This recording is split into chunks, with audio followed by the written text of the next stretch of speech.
Live from WFSB, Connecticut's #1 local news. This is Channel 3 Eyewitness News at 6.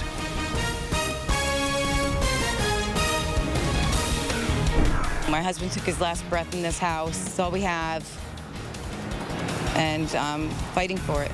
She lost her husband to cancer, and now she's on the verge of losing the home they share.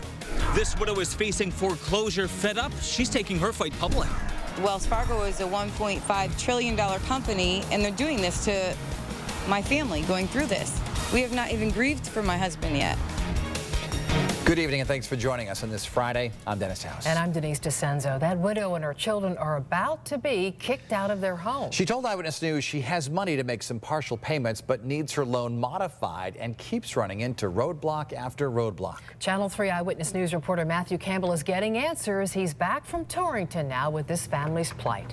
Well, Dennis and Denise, some in the state's banking department tell us during the financial crisis of 2008, people were advised to stop making payments altogether while their loans were being modified. Now this mother is sinking in debt, and she's begging for a miracle. The front yard of Beth Profeta's Harwinton Ave home in Torrington has turned into one big public plea. In bright pink, she's looking for any way to save her home. All of my bills are current except my mortgage. The monthly mortgage is $1,600. When her husband was diagnosed with appendix cancer in 2009, they could tell they needed to modify the loan. She was looking to adjust the mortgage by $600. I could do under $1,000. I can't do $1,600 and pay the bills and feed my family. But she says Wells Fargo refused to modify.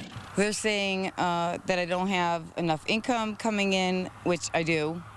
In my opinion, I know I can make it work. She says not only would Wells Fargo not budge, they told her to stop paying altogether. So she hasn't paid a dime to Wells Fargo since September 2011. I was told they won't accept it. I don't have it in writing, but that's what I was told. I just don't know what a bank would say, why a bank would say something like that. Eric Chapman, president of Connecticut's Housing Finance Authority, says that shouldn't be happening today, but people we spoke with in the state's banking department told us off camera the advice to not pay if you can't pay in full was not uncommon in the past. Now facing foreclosure, Lisa isn't losing this home without a fight. It's one she's taking public. The signs have got the attention of hundreds in Torrington. This is my family. Our heart and soul, our blood, sweat, and tears are in this house. Lisa is still looking for help, and the state's Housing Finance Authority may be able to provide it. It's already saved 100 homes from being lost to foreclosure this year. We put Lisa in touch with the folks there who say she needs to show a loss of income and a reasonable chance of repayment. It seems pretty reasonable. If somebody can pay $1,000 and we top off their mortgage payment to $600, there are plenty of cases where we're helping people in that way. Now, we did reach out to Wells Fargo National and the local branch in Watertown and haven't heard back. If you find yourself in a similar situation, the Connecticut Housing Finance Authority is there to help.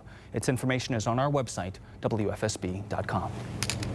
Matthew Campbell, thank you so much for that report tonight. Right now at 6, Embattled Veterans Affairs Secretary Eric Shinseki handed in his resignation today.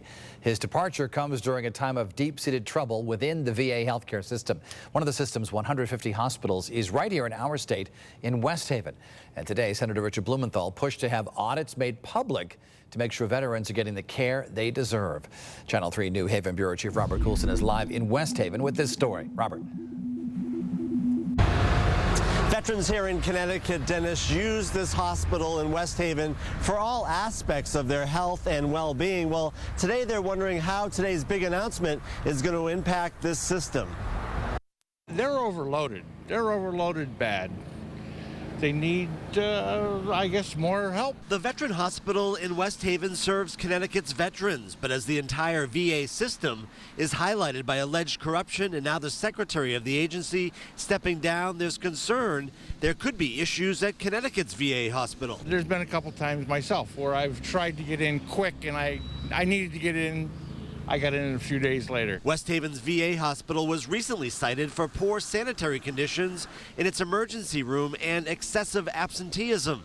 Senator Richard Blumenthal met with the hospital's higher-ups after the report was released, and he says the managers had a plan to resolve the issues. But I'm not satisfied that it's done, and I'm going to be pursuing every aspect of veterans care in Connecticut, going from record keeping, delays, timeliness of care. Blumenthal and other members of the Connecticut delegation hope today's resignation spurs a more thorough overhaul of the VA. It's about fixing the system.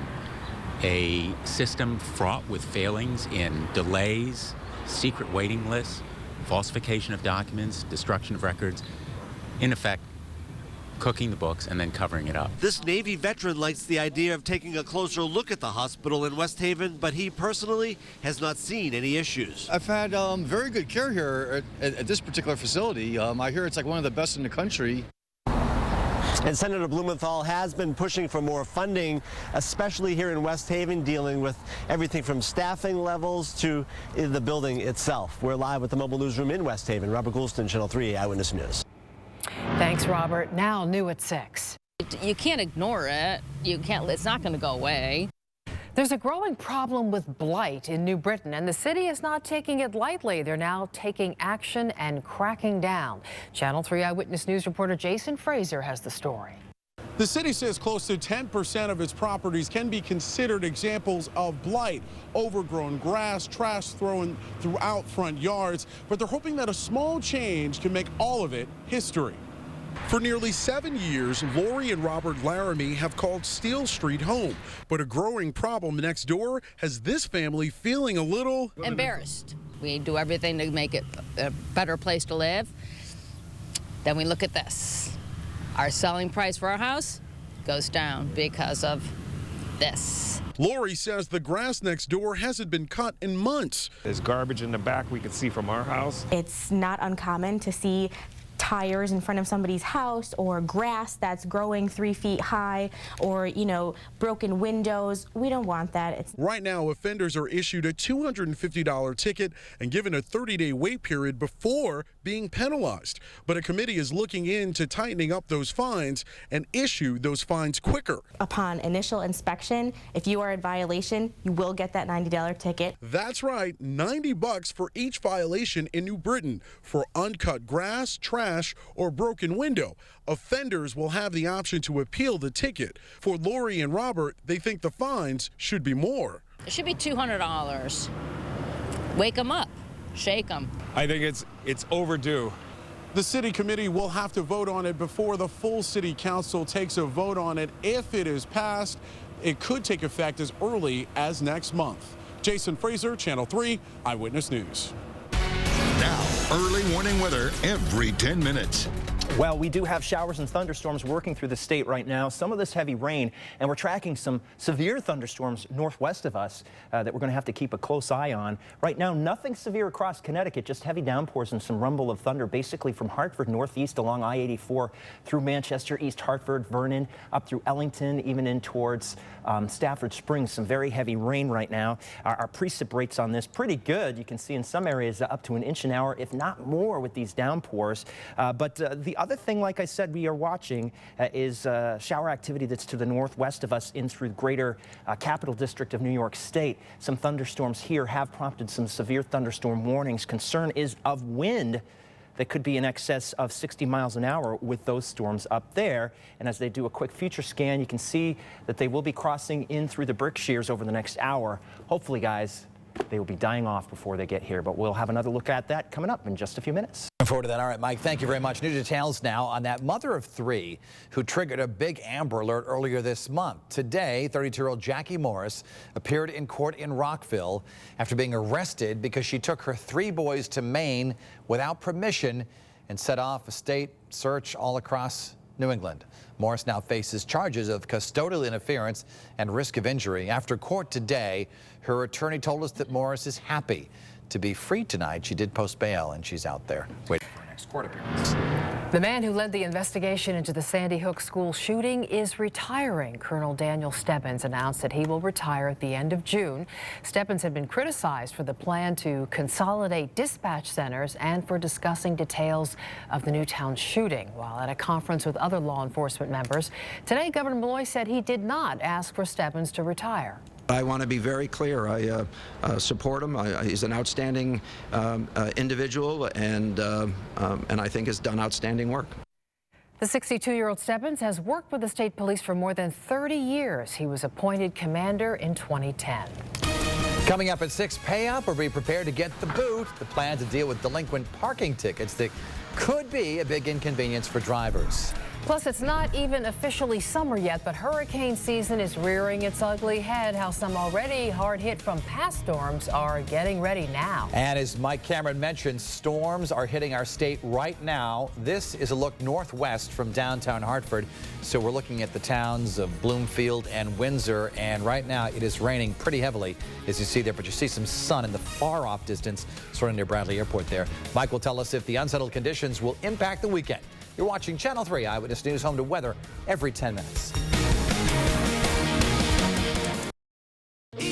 Hollywood after the Brad Pitt attack. Is anybody safe? Plus, Matt LeBlanc 20 years after Friends. Next, ET. Tonight at 7:30 on Channel 3. This is Channel 3 Eyewitness News at 6. We have a warning tonight about a phony fundraiser in which folks claim to be collecting money to help a local school. They are not doing that. The first selectman in Harwinton, Michael Chris, says people in his town and neighboring Burlington have reported 2 men driving around, going door to door, selling computer software or books, saying they're raising money for the Region 10 school district. In at least one case, one of the men was driving a Chevrolet Malibu with Nevada plates. Town officials are telling us no one is registered to be soliciting money like this, so if you see them, they're phonies. Call police right away. New at 6, if you have a stack of unpaid parking tickets, now is the time to pay up. The city of Hartford hopes violators will beat the boot and make good on their outstanding tickets before their cars get booted. Vehicles with 5 or more unpaid tickets will get the boot starting in the middle of July. The intent here is for parkers to be proactive and to beat the boot. That we're giving them an opportunity and an incentive to bring in their citations and pay them at a discount before we have to do the unfortunate task of collection efforts and booting. So what's the discount? If you pay up between June 23rd and July 18th, you'll get 20% off the total amount due. The city has done a ticket amnesty program once before and collected more than $250,000 in overdue fines. For more specifics on the boot plans or to settle up any outstanding tickets, we do have a link on our website. Just go to wfsb.com. Work is getting underway this weekend on an historic lighthouse right in New London Harbor. Volunteers will descend on the Pequod Light this weekend to put up scaffolding and start the first phase of renovations. Cleaning and repainting that lighthouse, which is 213 years old. When was it built, Denise? Do your quick math. Will take place between, well, it'll last about 6 and 8 weeks. She's trying to figure it out.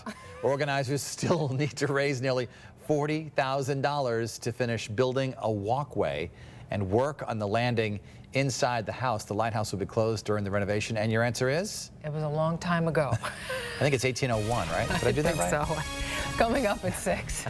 Hurricane season begins in a couple of days. Are the homeowners prepared? I'm Kevin Hogan at Hawks Nest. We'll have that story coming up. And you'll have to prepare for showers and thunderstorms for the next couple of hours. More are to our west. Even some warnings in the Albany area. We'll be tracking those with our Futurecast coming up next.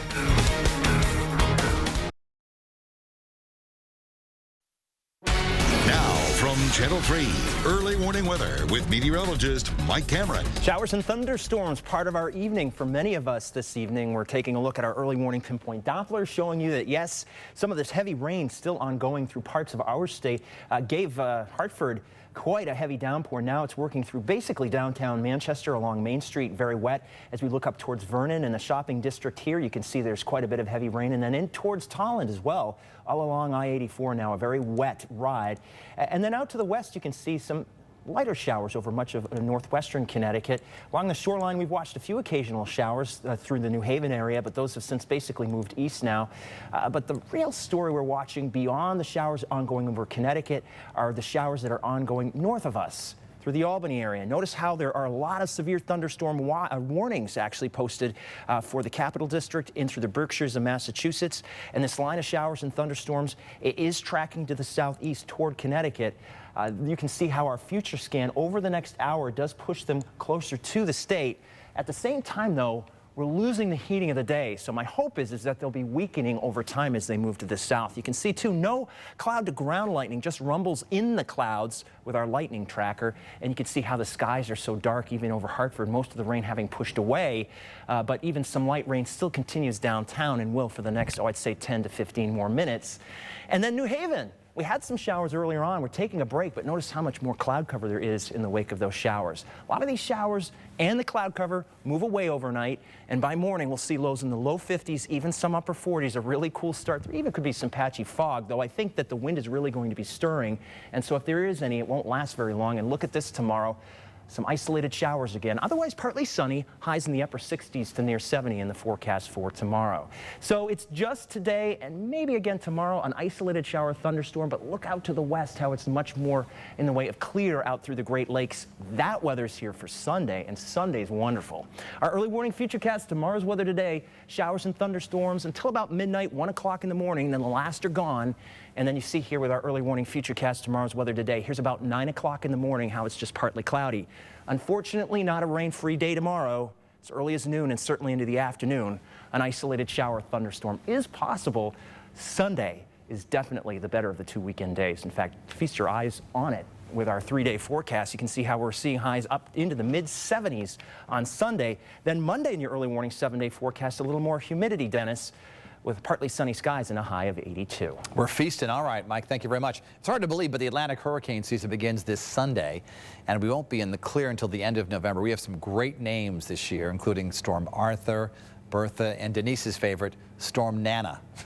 Some property owners in the shoreline are doing what they can to prepare, all while cleaning up from Superstorm Sandy. Channel 3's Kevin Hogan has the story now from Old Lyme. Chris Garvin is preparing for the upcoming hurricane season, which starts June 1st, and he should. Ever since Superstorm Sandy washed the cottages out at Hawks Nest Beach in 2012, he and his family have been making their shorefront properties stronger. But it was a pretty good storm, and little by little, we're piecing it all back together. After what we've been through, are you prepared now? Yes, we're prepared. How? How? Our house is all brand new, our cottage, Our cottage is all brand new, so we're all prepared. Tonight, the governor's office is reminding residents that every home should have a basic emergency plan. The potential risks, a storm surge, flooding, and road closures. Old Lyme's emergency management team has been busy updating its website and social media pages with critical advice to seek shelter. Residents in town need to be able to get a kit, have their personal preparedness ready for at least 3 to 5 days through a storm. The National Oceanic and Atmospheric Administration predicts this season we could have 8 to 13 named storms. 3 to 6 of those could become hurricanes, and 1 to 2 of those could be major hurricanes. Are you prepared? Yeah, because I'm from Waterbury, so I won't be here. So, yeah, you got to be ready. I mean, now they just changed the rules. They got to put them up so high for this don't happen. 19 months after the storms hit, even though Hawks Nest is all cleaned up, you don't have to go very far to see what could really happen again. With the mobile news from Old Lyme, Kevin Hogan, Channel 3, Eyewitness News. Okay, Kevin, thank you. Coming up later tonight at 11, the heartless crime solved after someone desecrated memorials meant to honor the Sandy Hook victims. This is breaking news we brought you earlier tonight. We're going to have some new details for you. Tonight, we're gathering them right now on how that suspect was tracked down.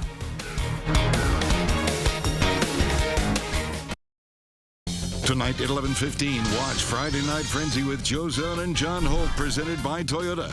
When you choose Toyota, you get a lot for less. Passing thunderstorms part of your evening. Here's our early warning pinpoint Doppler. Even some severe thunderstorms up in the capital district of New York. They are weakening, but they do mean that there'll be some scattered showers and thunderstorms this evening until about midnight. And then your weekend, it's looking a lot better. Of course, we'll have a full update with new information on your weekend at 11 o'clock. We'll see you then. Now, Eyewitness Sports with Mark Robbins. Where did the time go? We're now in the postseason for the spring high school sports year, and we've got highlights from all over the state. Several tournament games are being played, like in softball, Haddam Killingworth and North Branford Shoreline Semi. Sierra Samuels there in the circle, but in trouble in the first. Stephanie Hogan rips a single to right, and that's going to score Sabrina Lemaire all the way from first. 1-0. North Branford has the lead.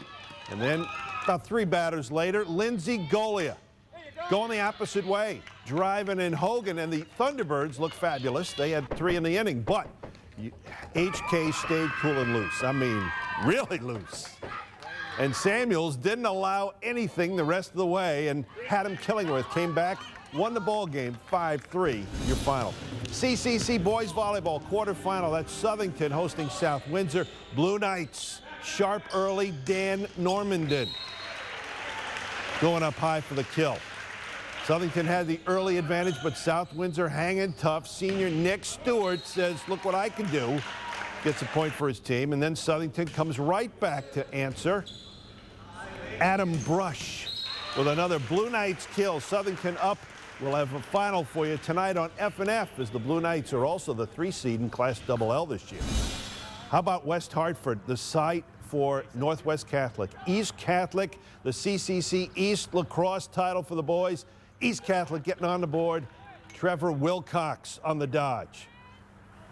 East Catholic had the lead. The Indians respond. That senior Chris McLaughlin finding the back of the net. Tight early on, but East Catholic a little bit too much. The underclassman Thomas Callahan playing well, and East Catholic wins the division. 14-8 is your final. And let's finish off with SCC Tennis Division II girls. Cheshire winning again. They're the boys champs in D2. That's Xavier on the court. Amity against Daniel Hand. Great matches. More coming up tonight on F&F. I'll tell you, Daniel Hand beat Amity for the boys and the girls title. Wow. Quite a finish out at the Yale courts. Looking forward to that tonight, 11. All right. Thanks, Mark. And that'll do it for Channel 3 Eyewitness News at 6. We thank you for sharing your time with us tonight. CBS Evening News is next. We'll see you back here tonight at 11. We'll give you a live look at the storms moving in over Hartford.